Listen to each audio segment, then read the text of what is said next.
or when you decide to apply to med school, I should say, we get together and we look at your application. And it's really a nice format because it's a mini application, almost identical to the application you'll send into med schools.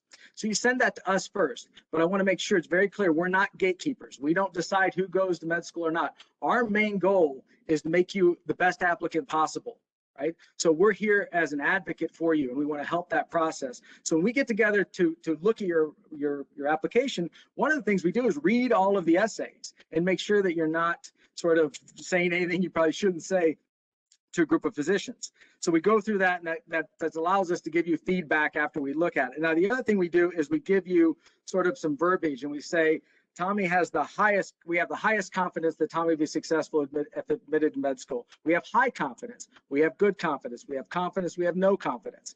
And that's the stamp of approval we put on there. Now, we tell you that ranking or that category that you get before you apply to med school. So by all means, if you don't think that helps you, you don't have to use our letter. And med schools, they don't, I mean, they like the Health Professions Committee letter because it's a summation of everything you've done. And it's sort of that quick read with 10,000 applications. That's probably one thing that that probably is a nice thing to have. But it's not necessary. So if you feel that the ranking that we gave or the support we gave you isn't up to what you want it to be, you don't need to use this. You can apply to med school without that letter or that cover letter. Okay. Couple things about being a competitive applicant, and I will, you're going to get sick of seeing me because one, you'll have me for organic classes probably because I teach most of the organic students. Two, I meet with you during orientation, after orientation. So a lot of this stuff is going to be repetition, but I think that's really important. You keep hearing these things over and over again. So one of the things we talk about for being a competitive applicant is obviously the prerequisite courses. Now, the interesting thing about this, some med schools don't have them at all. Wake Forest Med's one of those schools. They don't care what courses you take. However, they're going to look at your GPA and your MCAT, and the MCAT has to have certain courses because they're covered on that MCAT. So when we look at our course design, we keep the MCAT in mind and try to give you all of the pre-med courses that are covered on that MCAT, even if the school you attend doesn't really have prerequisite courses.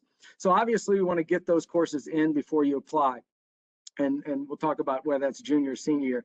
GPA, obviously the higher the better. The average matriculation I'll show you is about a 3.7. So we want to keep that high. MCAT, we don't really have an MCAT course on campus. However, there's plenty of Kaplan and all the organizations have those. We encourage you to take that or at least get the textbooks for that. And really, you don't study for the MCAT, I should say, you prep for it. And the way you study for the MCAT is take the courses. So the nice thing about Wake Forest is we push you in these courses and you're going to be well prepared for the MCAT. Our GPAs, our high GPAs correlate with high MCAT scores, and that's a good thing coming out of Wake. The other thing are shadow and clinical hours. Now, unfortunately, med schools do not think you existed before you entered Wake Forest University. So all of those hours you've accumulated, while they're great for you and they're great for your knowledge of medicine, really aren't included in that package of application to med school. So we want to start that shadowing program or shadowing experiences early. We have a program at Wake Forest that's actually called Shadowing Clinical Experience. And that sounds, it's called an internship, which is kind of a fancy word for just meeting with the doctors. But we want to start that early so you're not trying to cram in a bunch of hours when you're in your junior or senior year, when you're really busy with your major. The other thing that's nice about Wake Forest is research. Everybody typically gets 2 semesters of research in at Wake. Even if you're a sort of a BA or a humanities, most of our students have plenty of opportunity to get research, and we have a med school attached to us, so it's really easy to get those opportunities and get that 2 semesters of academic research. Community service is something that sort of comes along maybe at the end of your first year. Really what we're looking for are long-term commitments to organizations. So if we can get that started maybe second semester, first year, that's a great opportunity for you then to have that long-term commitment. We try to get 2 areas of community service, one medically related and then one non-medically related. We want to make sure that you're trying to help humans and not just jumping through hoops to get into medical school. So we want to make sure that opportunity is out there for you. Extracurricular activities such as student government, sports, Greek life, all those are great, but I would say that extracurricular would lead to a leadership role. And that's probably one of the most important things they're looking for, is you to be involved in campus, but also be a leader in those. And if you're part of a sorority, that's great, but your commitment as a treasurer of that sorority is much better. So I think those leadership roles really go a long way when you start to apply to med school. Just moving on and looking at the courses, because that's probably where most of your questions come into play. I just stole this from the MCAS site, and it's really general in terms of what's covered. You have general chemistry, biology, organic chemistry, physics. Really though, this biology and biochemistry make up the bulk of that MCAT. And that's why you're going to see our courses that we suggest you to take are heavily weighted towards biology. And luckily we offer all of the courses that are covered on the MCAT, and that makes it really easy for our students to prepare well for the MCAT. And so really, when we look at sort of when you're going to apply to med school, it's really when you get these courses in. So the big question students have is, when should I apply, a junior or senior year, or even later? Really, that's what we're here for, to help you make that decision. We're not going to make that decision for you. We're always just advisors. You don't have to listen to us. But we'll give you our best assessment. And the reason why a student may want to apply as a senior as opposed to a junior is that, one, you have more chance to get research. You have more volunteer work. Your GPA typically goes up your senior year. So all of these things make you a better applicant as a senior than as a junior, and you're a year older, which means you have more life experience, and med schools really like those older applicants. So there's a lot of factors that go into this. The bottom line is you should apply when you're ready. So if that's your junior year, we'll be there to support you and help to get that done. If it's your senior year, then we'll work out what you're going to do during that gap year, because that means there is a gap year involved in that. And so, that's really an individual decision, and we'll work with you and kind of tell you what's going on there. And the reality is it's very expensive and time consuming to apply to med school. So you don't want to just take an MCAT because you want to see how you do. It's not like the SAT. That number is going to follow you around forever. So you want to make sure you're ready to take the MCAT. And then when you apply, you want to make sure you're competitive, because when you factor in all the travel expenses for interviews, and just getting ready for that, that's a very time consuming, expensive process. So we want to make sure you're viable at that time. The course load is rather intense, and I think Dr. Lack will, this is why she's here, because she's in the biology department, and that's where the bulk of our pre-med students end up. And the reason being is, if you look at the courses, they're mostly biology courses. I won't get into the specifics of this, but I do want to draw attention to what makes Wake Forest unique. You will usually, this is the usual path, is you take Chem 111 as a first year fall student. Then you take Orgo 1. So we go Gen Chem 1, Orgo 1, Orgo 2, Gen Chem 2, in that order. You don't necessarily have to take that order, but because our smaller size, we only offer a few off-sequence sections. So the majority of our pre-med students follow that path in chemistry. It does a lot of things for us for pre-med students. And I've been at Wake since '98 as a grad student, but then since 2007 as faculty. And I've gone back and forth on whether I think this is a great thing or a bad thing. But I've been involved with pre-med since about 2007, and I've come to realize this is really a great thing for our pre-med students, because you take a course early on in your career that forces you to do it daily. And it really, organic chemistry is really, it's not the hardest chemistry by any stretch, but it's a lot of it. That's the hard part about organic. There's so much material. So it really forces students to get into great study habits right off the bat. And there's some cushion if they don't. I mean, it's not like we don't, it's not a weed out course, especially because it's your first year. We have plenty of support systems in there for that, but that's a unique thing to Wake. I don't know of any other school right now that does that pattern. As an organic professor, I don't like it, because I do more counseling than I do teaching sometimes. My office hours are sort of, pep talks more than the chemistry. But I think it's, in the end, it's really good for you, because it gets you ready for those upper level biology courses right away. And our students that want to apply as a junior can do so very easily, because they're ready for that level of courses. So the one thing I also have in here that I want to circle, and I think Dr. Lack may mention this as well, study abroad. We really push this as pre-med and scientists. I think this is vital.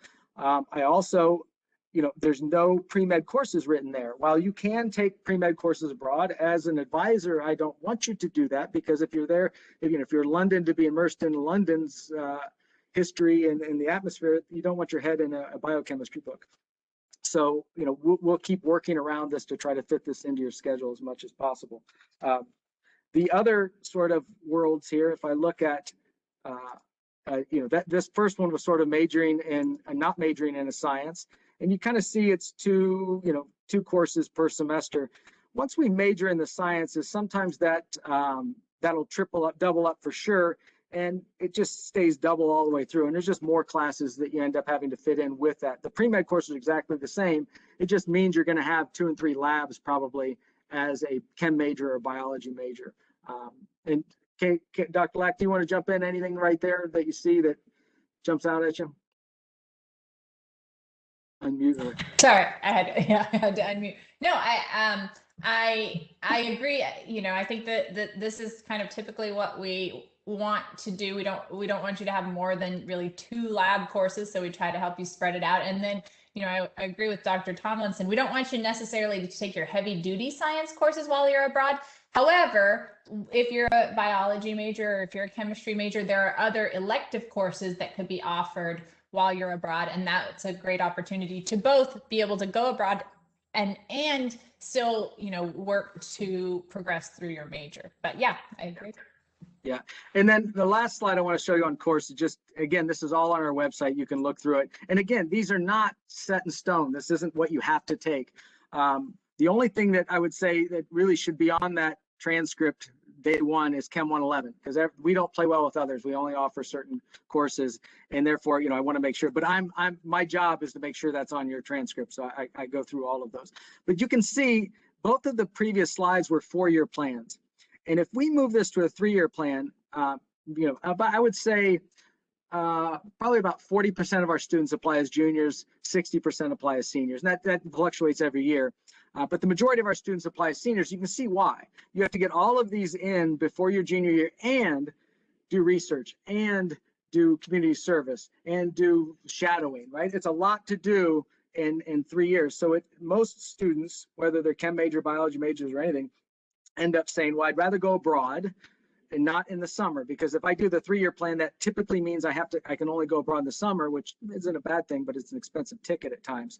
And so we encourage people to say, okay, that's fine. If you want to apply as a junior, we'll set things straight, but you got to make sure you're ready to take sometimes 2 and 3 lab courses a semester, and that's the only reason why some students try to push that off to their senior year. But again, we don't advocate one way or the other. That's your journey, your education. We're here to support whatever decision you make in that regard.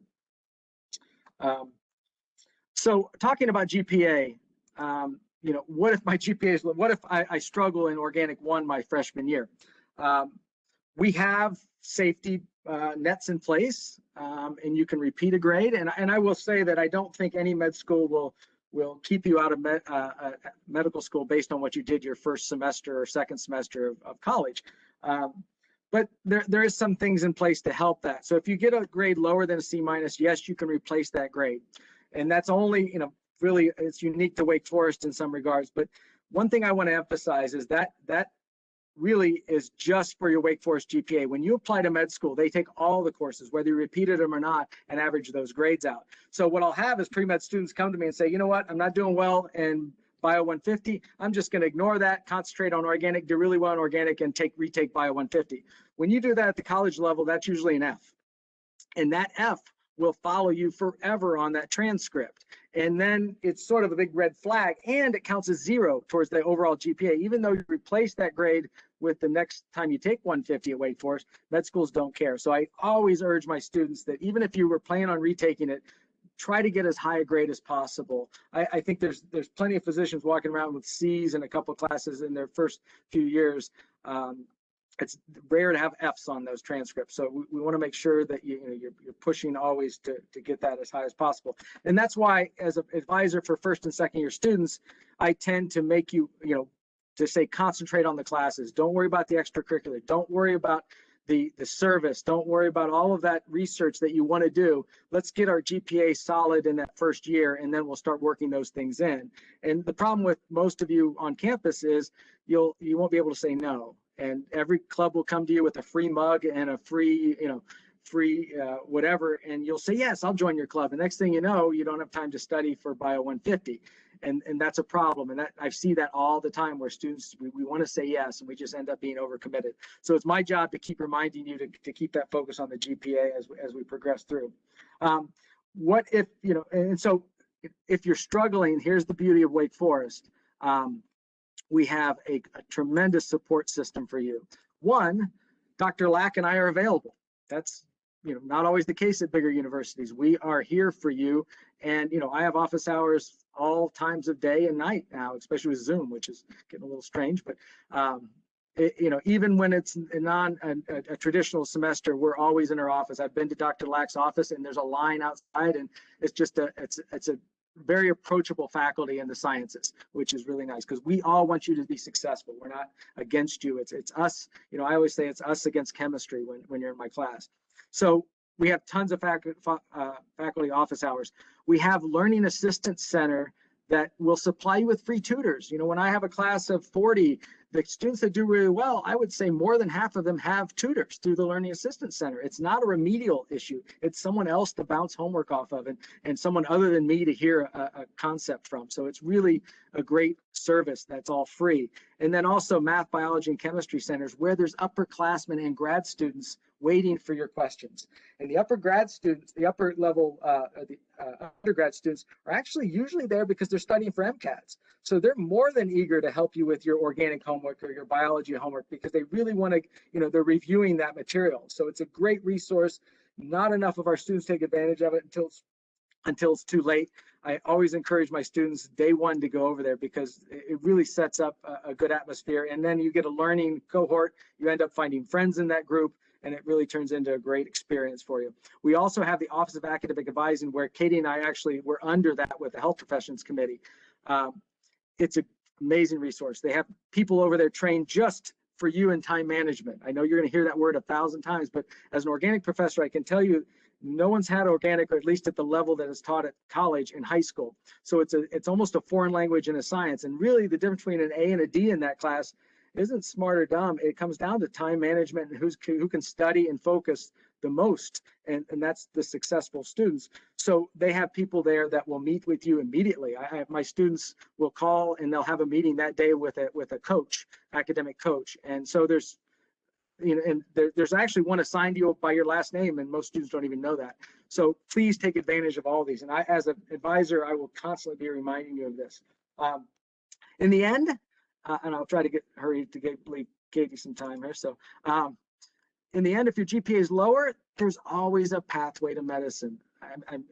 I'm a champion of that. If you want to be a doctor, you're going to be a doctor. Now, that path may be longer for you than some others, but there's always a path. Do not let a professor like me or a class like organic or bio or genetics detour your lifelong goal that you've had, right? One class, one semester should never change that. So there's always a way around it. We have post-bac programs that we can get, we can advise you to look at. Please do not leave pre-med, because you didn't do well in Gen Chem 1 or your first or second semester.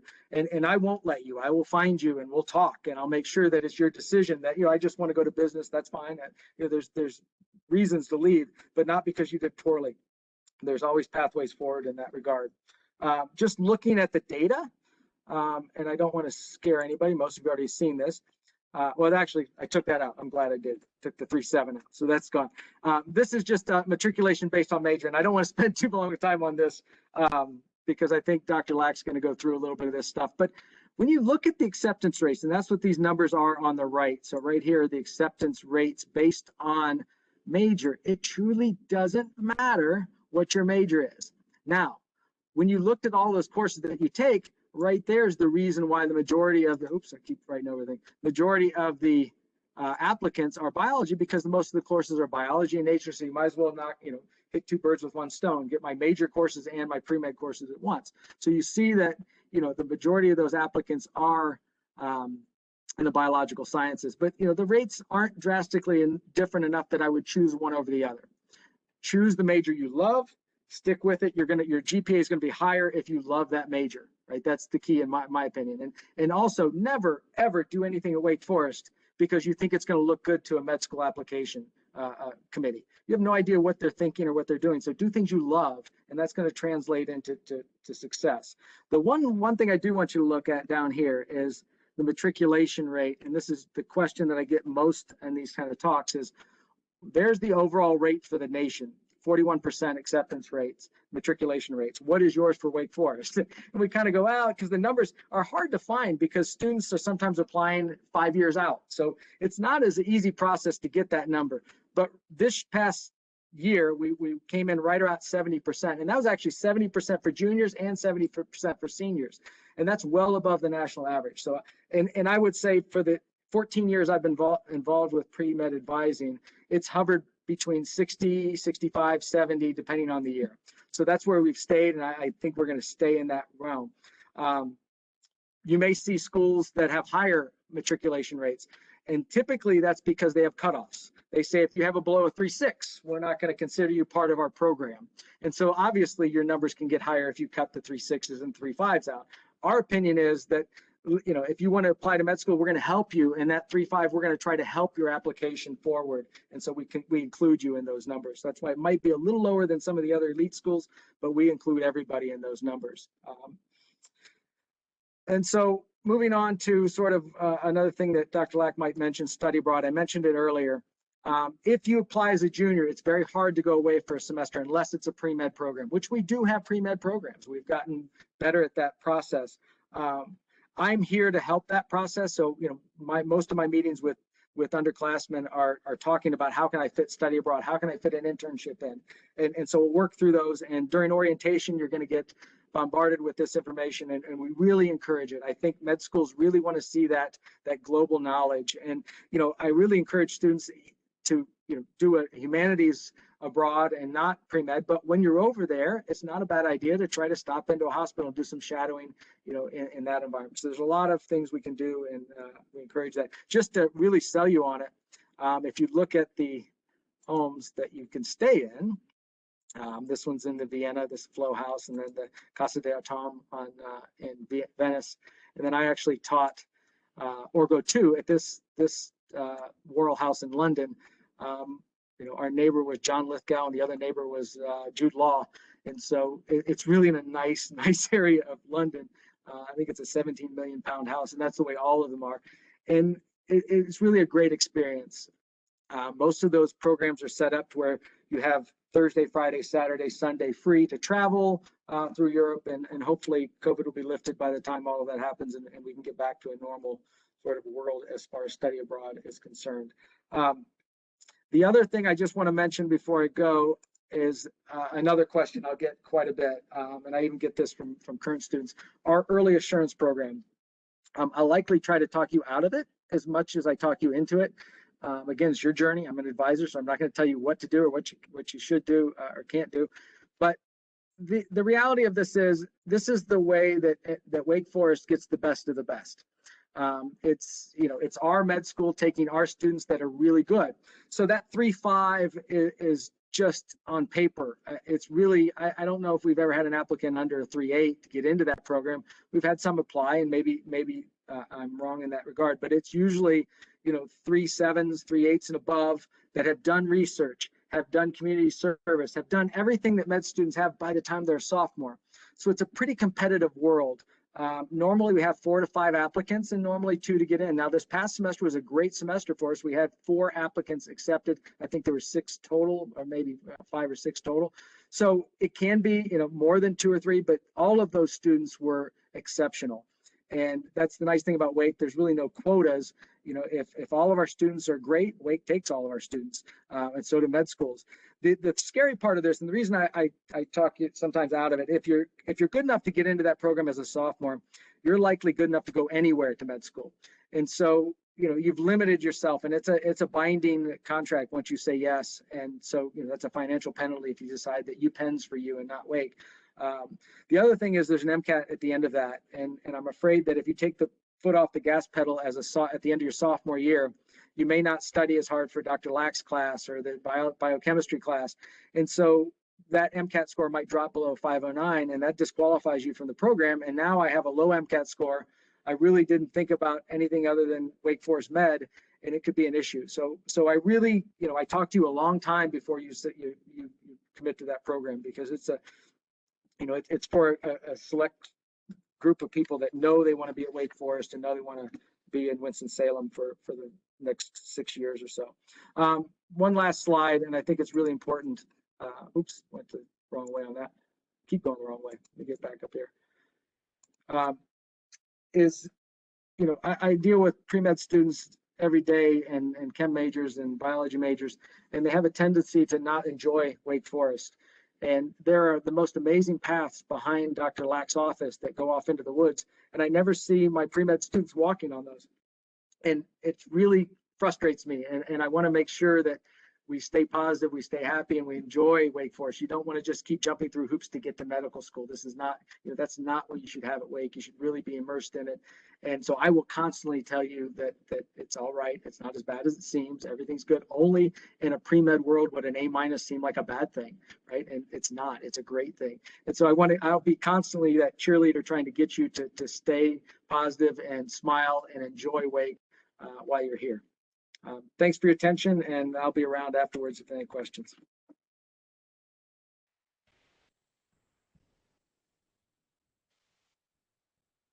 All right, so I guess it's my turn. Do I just, all right, okay. I got the signal that I am now the presenter. Okay, so you got a lot of information just there, right? But my job now, so I just found out, this is the first time I'm doing this, so I'm probably gonna be, I don't know. But I just found out that you guys don't even know yet if you're going to Wake Forest. So my first and foremost job is to convince you that this is the place that you want to go. So you've been accepted, right? But you do have other choices. But I'm going to just let you know right now that Wake Forest, it's the best choice that you're going to make, right? And you may decide that you want to go the pre-med track, but you may decide that you want to go to graduate school, and and maybe you decide you want to take some other route. So I get to tell you. So I know that Dr. Tomlinson said that, you know, oh yeah, you could be in humanities, or you could be in any major, but why would you pick something other than Division 5, which is what we call the division that has all of the cool science majors, which include biology. I'm just going to pause on that for a second because that's where I'm from. And you could do chemistry or physics or HES, but biology is kind of going to be, you're going to feel at home there. I'm just going to say that. Dr. Tomlinson, you can unmute anytime you want to disagree with me.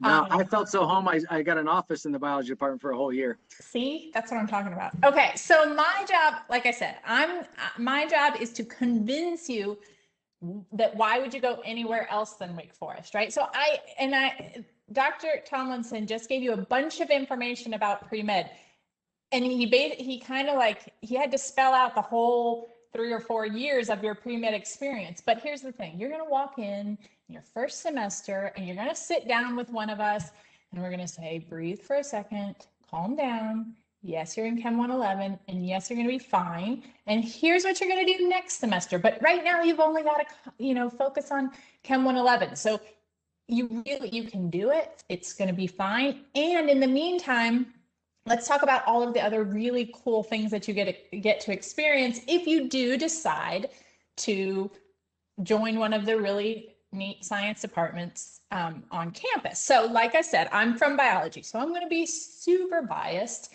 I'm also the co-director of the neuroscience minor, which is the best thing that you could do on the whole campus. Being a neuroscience minor, even if you decide to be a history major, just make sure you're going to be a neuroscience minor. Then you get to see me. But let's start off with the Department of Biology, right? So you see all of these smiling faces here. One of the really cool things, like Dr. Tomlinson pointed out, is the fact that you do come in your first semester and you sit down with one of us and talk. Well, that's just not just your advisors, right? So any of these people here are going to be potential. Oh, sorry, you don't see my little cursor. So any of the people on the screen are going to be people that are teaching your classes, right? Not TAs. And in a lab, you could have some TAs in a lab, but your main courses are going to be taught by faculty in the department. And those classes, typically, some of the introductory core classes are going to have more students, but not a huge amount. But I mean, one of my favorite classes that I teach, neuropharmacology, has 16 students, right? I was teaching Neuro 300 today, and I get to talk with each one of them individually, and then they can come up to me after class and have conversations. And usually when we're face to face, oftentimes they'll follow me to my office and we'll have a really cool conversation. So one of the really big benefits of coming to Wake is that you actually get to know your professors, right? You actually get to know them. Maybe you do research with them. Maybe you just get to know them because you take class after class after class with them. And then you say, I really enjoyed being in your classes. I really think you have gotten to know me. Would you consider writing me a letter of recommendation for medical school? And because they know you so well, they can write you an awesome letter of recommendation. So that's one of the big benefits of coming to Wake Forest is that we get to know you. I sent an email, in the first couple of weeks of class to a student who, yes, we were over Zoom, but I was like, are you doing okay? Because you looked like you were a little rough this morning. And I knew because I see her all the time and I pay attention to her because my class is small enough that I can do that. So that's just one of the things that I wanted to point out. But like I said, here's this is just, I'm not meaning to pause on the biology faculty that long, but so a few examples of some of the research that gets done in biology. So these are a couple of our new faculty. And so you can just see some of the cool research that's done, right? So Dr. McDonald works on viruses. She's been a guest speaker in a number of my classes to talk about coronavirus. Dr. Pease does some really cool evolutionary genomic stuff. Dr. Cordy is working on malaria, limb regeneration, yeast epigenetics, marine microbiology. I mean, it really runs the gamut. One of our professors looks at grasslands and savannas in Africa. I mean, you can be taught by such a wide variety in the department that it's really cool. And you can work in everybody's labs. You can work in these people's labs and actually get to see what science, how science is done. So it's a really neat thing. Next, so here's our building. That's the outside of our building. You would walk in and that doesn't matter so much. We'll move on. So if you decided to be a biology major, what could you do? So like a lot of places where a lot of departments, we're kind of finding changing our identity a little bit, right? So you could initially, in the beginning, be a Bachelor of Science or Bachelor of Art in biology, and you can still be that. But now we've got some new kind of up and coming majors. So we have collaborated with the chemistry department. And so now we have the ability to have a Bachelor of Science in biochemistry and molecular biology, which we call BMB for short. And that, I'll show you some pictures in a second of the Wake downtown campus, but it's a really cool interdisciplinary major that's relatively new. And even newer than that is our BA in Environment and Sustainability, as well as our BA in Environmental Science. So these are some new majors that we've got. We're working on, I can't tell you exactly when it will be in the future, but we're working on another interdisciplinary major in neuroscience, which will be a team effort between psychology and biology. But again, we're still working on it, so don't hold me to that just a second. But this is where I'm going to give you an unashamed plug for the minor that I am a part of, which is very heavily rooted in biology, so it's fair to talk about it here. And that's in neuroscience, right? So I teach the core courses for neuroscience. It is interdisciplinary in that we've got a lot of psychology majors, we've got chemistry majors. You're basically boosting your science knowledge by having this neuroscience minor. So the students get to do neuroscience research. You're meeting with the neuroscience faculty. We have a book club. We have a 5-year master's program, actually, that's pretty unique in that you can, if you're a neuroscience minor, you can apply to do this 5-year master's program, which means that instead of 2 years after you graduate, in 1 year, you can actually receive your master's degree in neuroscience by applying to this program. So usually master's degrees are 2 years, but this is a 1-year program because you start some of the graduate programming in your junior and senior year. You kind of ease into it. And then Dr. Tomlinson had talked about study abroad. Well, we have a fairly new study abroad program that really focuses kind of towards neuroscience, or really it could be for anyone in science, but we were gearing it kind of towards neuroscience in that you're taking a methods in neuroscience course, but you can take biochemistry there. There's a psychology class that you can take there, and you're taking it in Salamanca, Spain, which is just really, really such a neat place to go. All right, so what other cool things can we talk about within biology? I'm going to talk about cool stuff in other departments as well, but just, you know. So we've got a really state-of-the-art microscopy center that is not just for, you know, the researchers, the PIs in our department, but students get to use it as well. And so we can, you know, we've got a lot of really cool resources to use. Like I said, Wake Downtown is home of a number of chemistry faculty, a number of biology faculty, and our engineering department, which I wonder if engineering probably has their own presentation later on. But so it's in the heart of Winston-Salem, absolutely beautiful new facilities. And, you know, you have every opportunity to take classes downtown if you'd like to. And moving on. So there's a separate, interestingly enough, there's a separate imaging center downtown. There's a laser scanning confocal microscope that you can use. It's used by both undergraduates and graduate students and researchers in the sciences, in chemistry and biology, whoever needs to use it. And so that's something that's pretty, I mean, this is really high tech equipment, and you can't say that every university has one of these. So the fact that if you are in a research lab that you would have this ability to use this kind of equipment, that's something that is that would be noticeable. If you were to go to graduate school and say, well, I already have experience using a confocal microscope, that's impressive. And graduate schools are looking for students who are coming in with research experience. So that alone is something that would make you think, well, you know, I can really get a really good research background if I go to Wake Forest. Okay, so I think, oh, no, I didn't want to, this is just a couple, some pictures of the teaching space downtown. So this is looking at the, you know, classroom. So this is, again, not a really large classroom. This is Dr. Alexander. She's actually a chemistry professor. This is the labs, some of the labs downtown, some of the study space. I mean, it's really amazing. I think this is a chemistry lab, if I'm not mistaken. I don't teach downtown, but I'm jealous of all of the people that do, if I'm being honest.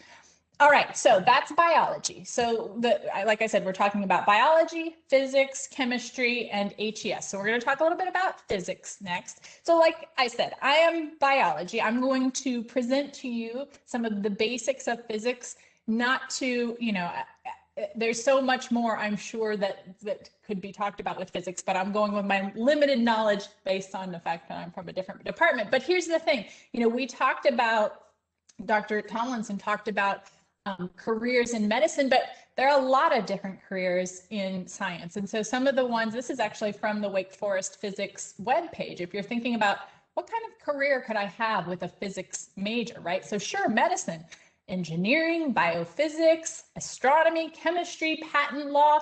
I've got a good friend of mine who got her, you know, PhD in biological sciences and then went on to law school and is a patent attorney, right? So you could do the same thing with physics, do the same thing with chemistry, biology. Radiology, right? There's a lot of physics that goes into understanding radiology. Journalism is an interesting one. So I just had a conversation with one of my students earlier today, actually, because we've been doing these writing assignments in class, and we are taking primary literature articles, which means, you know, these are the publications that scientists do after they've done a research project. This is how they get this information out to the scientific community, right? And so we read these articles, and then I have my students write up something that kind of conveys that message to the public. Because if you were to read a scientific article, there's so much jargon, right? So it's a really important thing to be able to communicate science to the public. And so we've been doing that, and she's loved it so much that she said, what kind of career can I do that allows me to do this, to convey this scientific information to the public? And so we were talking about being a science writer, right? So there are people who write for Scientific American or write for the science section of the New York Times. And that requires you to be able to basically translate scientific information into words that the public can understand. And that's such a huge critical thing to be able to do. So we were talking about that today. So I was glad to see journalism on here because that's a really interesting and cool thing to do with your science degree. Anyway, so those are some ideas of possible degrees in physics or sorry, possible careers with a degree in physics. One of the unique things that the physics department does is some of the classes in physics do a flipped classroom design. So what that means is there's very little lecturing, but you do a lot of work outside of class, and then you come into class and you work problems. And so you're very engaged. So you can see here, people working in groups, and I have every confidence that we're going to be back in person doing these kinds of activities. Maybe these people are going to have masks on when we come back into class, but I know that we're going to be back together doing these kinds of things very, very soon. And this is the setting, right? Everybody's kind of collaborating, working on these problems together. And again, this is something that you can't do if you're in a school with a class of 400 people, but you can do it at Wake Forest, where we have small class sizes and this opportunity to collaborate in small group sizes. So some of the cool features that the physics department has. So these are some, the pictures here of showing, they've got this laser lab, and it was actually featured on the cover of a magazine. So they've got a really cool physical laboratory and nanotechnology center. They do research in so many really cool things: biophysics, nanotechnology, optics, and laser physics. I don't even know what all of these things are, but they sound really cool. And these are options. If you feel really inspired by those topics, then physics is for you. So yeah, these are just, they've got a center for nanotechnology and molecular materials. Yeah, fast growing areas, and they're very good at their job. The success rate for people who get a degree in physics is really high. So 40% of them go on to have jobs. 24% of them tend to go to engineering graduate school. 13% go to medical or dental school. And then they're, separate from engineering, we've got physics graduate school, which is about 14%. So lots of very successful, after undergraduate destinations for all of these physics grads.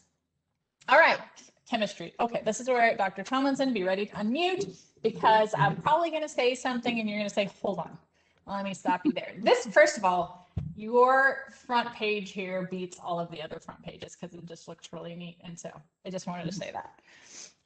So heading into the Department of Chemistry. So as much as I joke, I feel like chemistry and biology have a very close relationship because, it's hard to have a full grasp of biology without understanding some chemistry behind it, right? I teach neuropharmacology, so how drugs work in the brain, and without having some, looking at the chemical relationship between endocannabinoids and marijuana and synthetic cannabinoids. It's all structural chemical changes, and we don't understand that without appreciating our chemists who figure things like that out.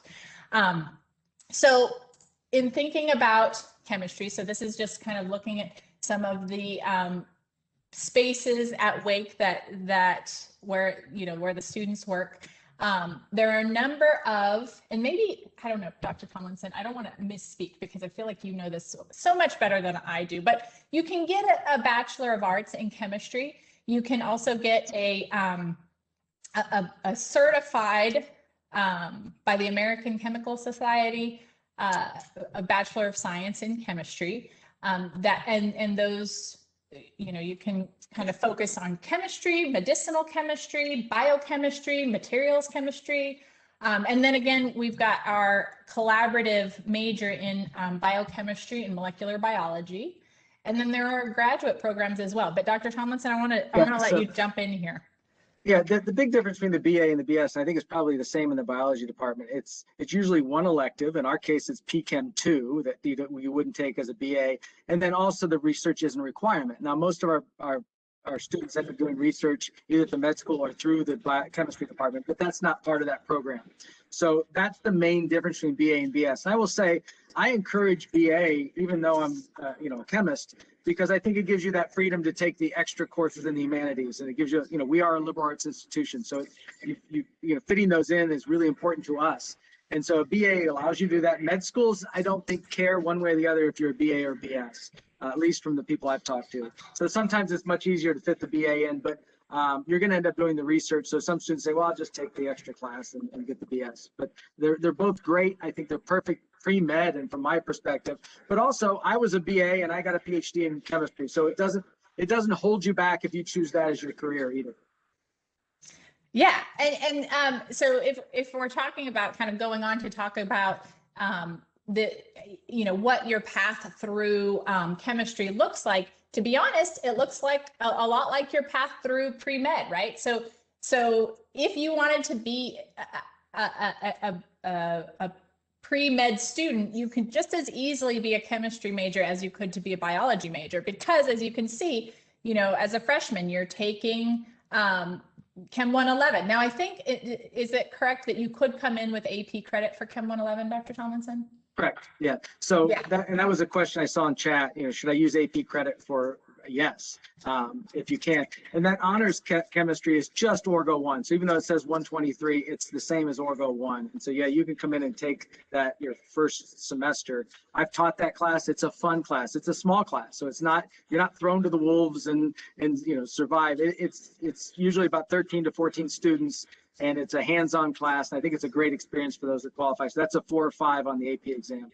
Okay, awesome. Yeah, and so you're coming in and you're doing your organic chemistry 1, and then like you said, you do organic chemistry 2. And I think like Chem 111, or maybe it's changed, I think 122 and 223 are offered in alternating semesters. So it's really important to kind of keep on track, because otherwise you kind of have to wait a whole cycle to be able to take those again. And then you're going to take your Chem 280, which is general chemistry 2. So this is, regardless of whether you are a biology major or a chemistry major, because even being a biology major, these chemistry courses are co-requirements for the biology major. So you're going to, if you're interested in science, you're going to be taking both biology and chemistry, because they're such important foundational topics that we don't want you to skip over that.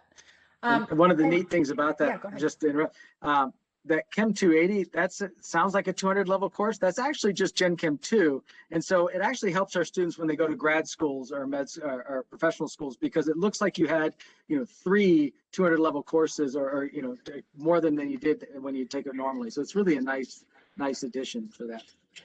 And this also has, this slide also points out once again the chemistry center, which I think is a really nice benefit in chemistry, that you have past students who are tutors, who understand the professors, who understand the topics because they've already taken them, there to assist you. So I think that that's a well-used resource in chemistry, wouldn't you say?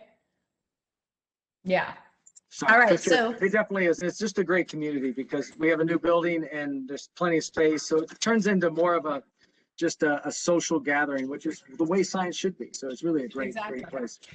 And in fact, I have some kind of renderings of the new space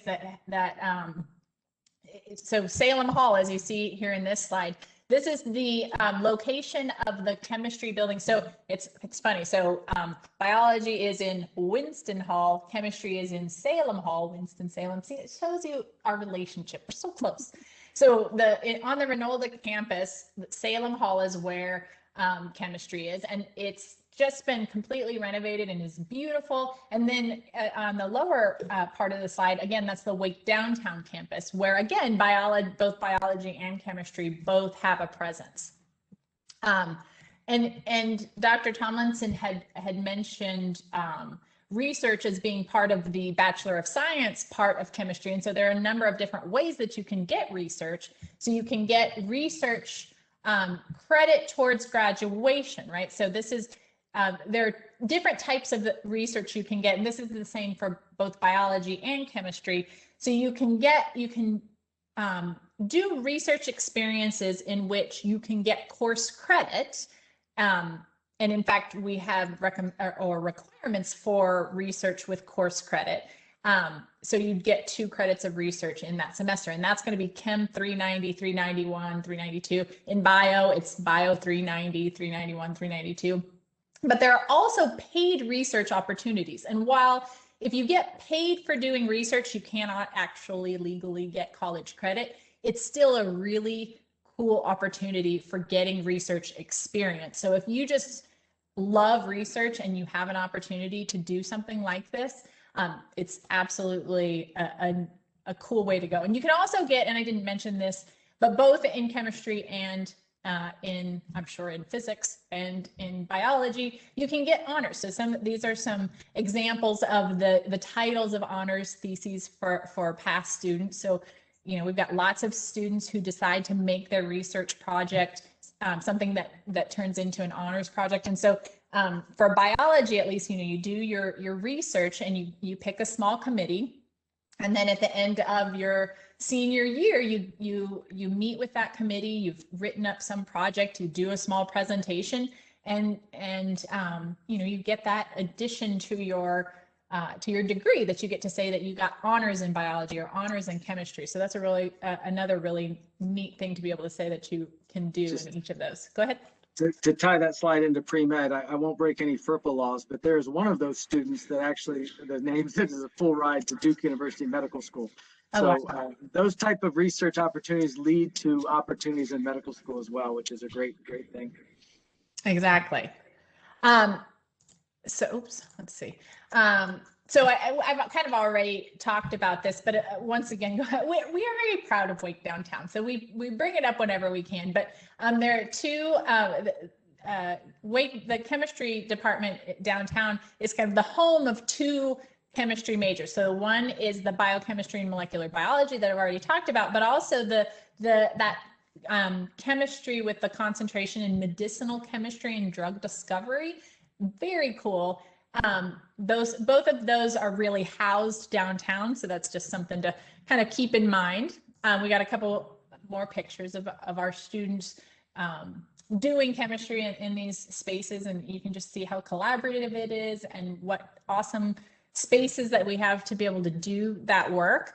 And these are some pictures of the renovation. So this is, you know, the renovations are all finished now, but they really just updated and brightened the spaces, and really, you know, we've got these walls that are fully whiteboard spaces, so you can go in there and study. They're open, you know, to students. So yeah, Salem, I'm jealous. Salem has got. Yeah, and actually, Salem, I think that picture doesn't do it justice. It's actually prettier than what that I know. I should get some pictures of the actual finished project. Yeah, and so then we've got. Again, you know, talking about kind of like we did for physics, the destination of students. You know, we've got lots of chemistry students going into PhD programs, master's programs, lots going into med school, research, education. So there's, you know, the students, science students coming out of Wake Forest are very successful in whatever path that they're on. So definitely something to keep in mind. All right, so last but not least, although there is no one here to actually represent them, is the Department of Health and Exercise Science. So Health and Exercise Science is also a very successful program. They are, so, you know, I think the reason that chemistry and biology just know each other so well is because we are literally across the street, and physics is just in the building right down from chemistry. But HES is actually a little jog across campus, and so we don't get to interact with the professors in health and exercise science quite as often, but they have a really nice new space as well. So their mission is to advance the understanding of health and prevention, treatment of chronic disease and physical disability. So they believe in the teacher scholar model. They really have a lot of student engagement. There are some courses that every student in the college, despite, regardless of whether or not you're a science major, you're going to take some HES courses because all students across campus take courses in HES. But if you decide to be an HES major, you have the opportunity to take some really neat courses that a lot of students try to get into. I'll show you those in a second. So the HES department is ranked number 4 nationally among the undergraduate health and exercise science departments. The faculty is heavily involved in teaching and research and service. There's a lot of kind of big name research going on in HES. So some of if you're looking to get the Bachelor of Science degree in HES, they've got a really nice size number of majors in their department, but you'll take courses like statistics and health sciences, health psychology, human physiology, nutrition and health disease. So this is the one, this human gross anatomy with the cadaver lab. That is a highly popular course. If you can imagine how popular it is. And so generally only the students who are in the HES major are able to actually get into that course because it fills really fast. So it's really, really popular. Exercise physiology, lots of really interesting courses that are associated with HES. And again, thinking about the different careers. So yes, medicine always, we've got a lot of students at Wake Forest who are interested in medicine. So we don't want to downplay that because that's that's definitely a goal of a lot of our students, but there are lots of other opportunities. There are lots of other careers. So in our pre-health, medicine, dental and medicine is not the only, our only focus. So allied health, physical therapists, things like that, we have advising for those areas as well. Graduate degrees in health sciences, clinical research, cardiac and pulmonary rehab, wellness, pharmaceutical sales, lots of different opportunities if you're an HES major. Great faculty, very well funded. So research grants are hard to come by, right? But our HES faculty have a lot of research grants, and that means that leads to a lot of opportunities for students to be able to do really high level research. So, and they've gotten awards from National Institutes of Health, Department of Defense, private industry. So again, another really successful department. And you can I don't want to list all of these research areas, but I want to just give you the opportunity to kind of look through those. Take a look at the pictures on the right, looking at so it's kind of human focused, very clinically focused. One of the pride points of biology is the number of different organisms that we look at, but HES is really taking a look at kind of human health and well-being, and that's what you can kind of see from this slide here, the different aspects of human health and well-being that they look at. It's again possible to do lots of different types of research, so all of the research does typically have a clinical focus. You can do research over the summer through a fellowship.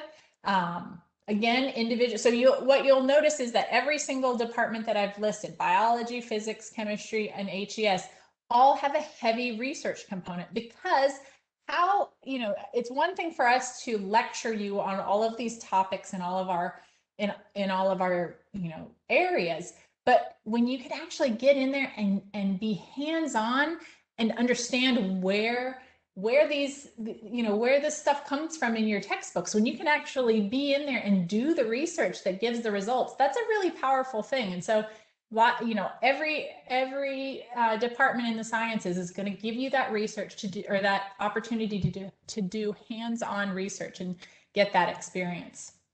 So this is just a couple more pictures of the really high-tech teaching and research labs in HES. So you can see, you've got, treadmills for different types of stress tests, different types of, kind of clinical scanning equipment and things like that. So really high level stuff. Okay, so this is my pathetic slide on study abroad. I'm so glad that Dr. Tomlinson had many more pictures of the really cool houses that that Wake Forest has. So he mentioned the houses that we have. This is the picture you're seeing here again is in Venice. We have houses in Vienna, in London, and then we have other Wake Forest affiliated programs in lots of other places, right? So we have a couple in Spain. We have ones in the Southern Cone.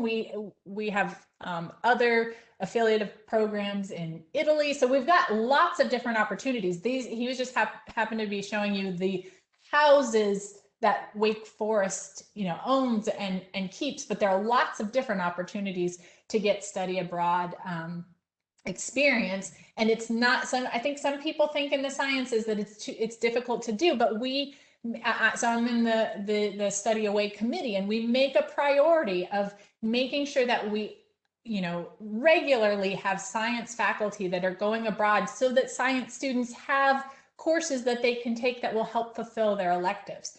So I'm ending on that slide, but thank you so much for listening. And I think we're going to have the option or the opportunity to take some of your questions now.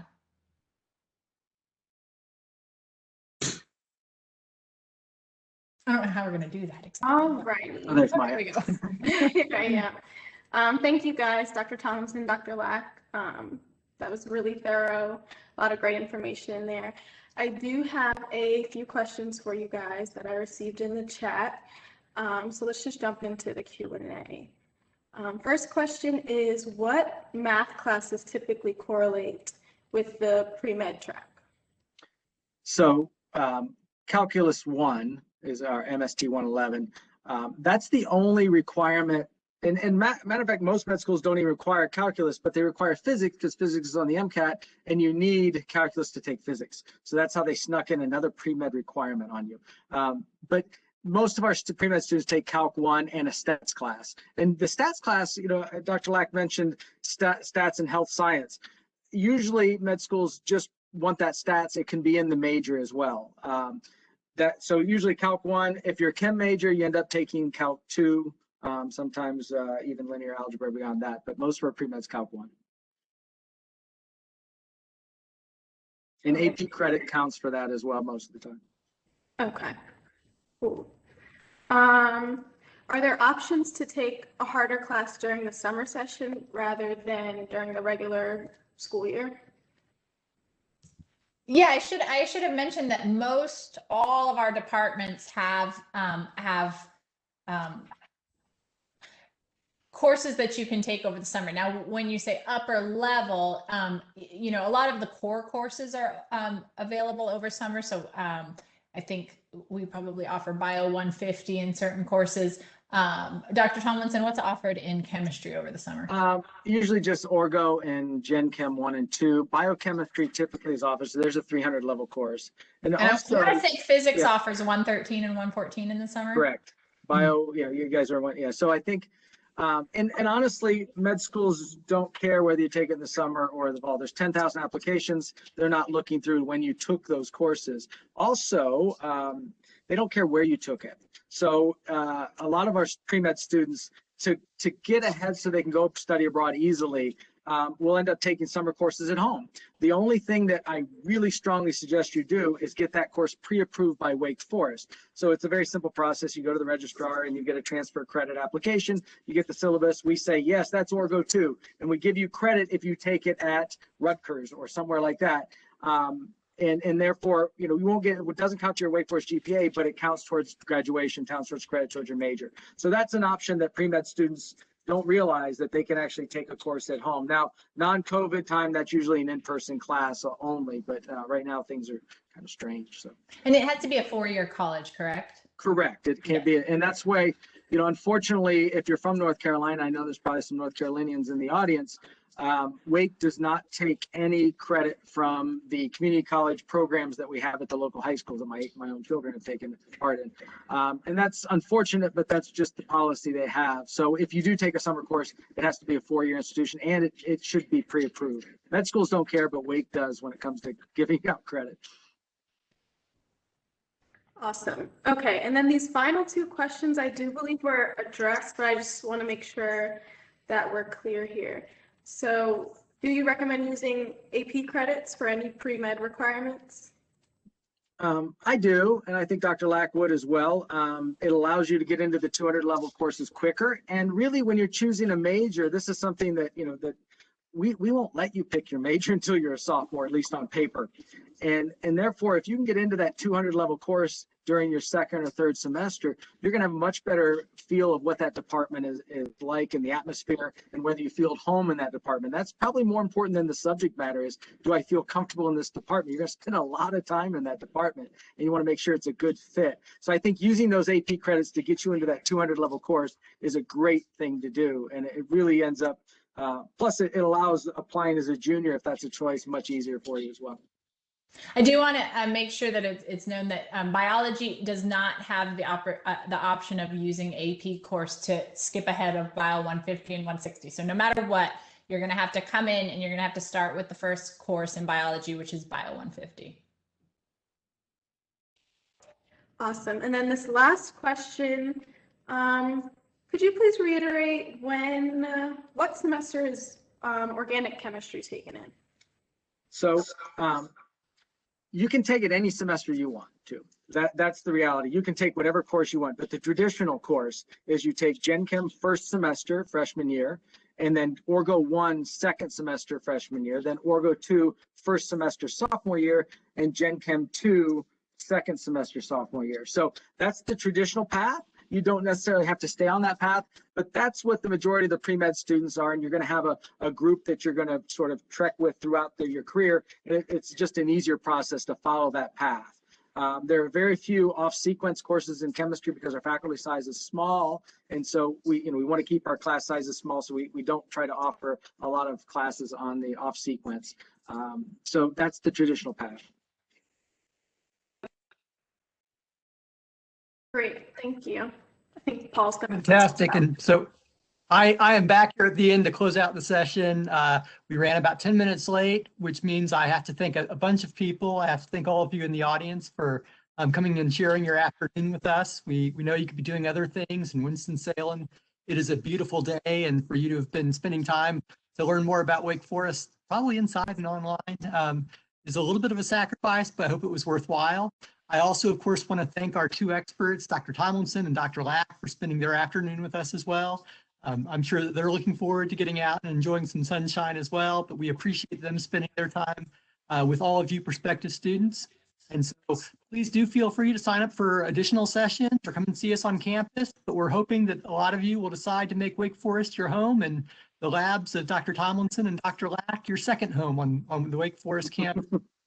Thank you so much for coming out this evening. Have a great time, and we'll see you soon. Bye-bye.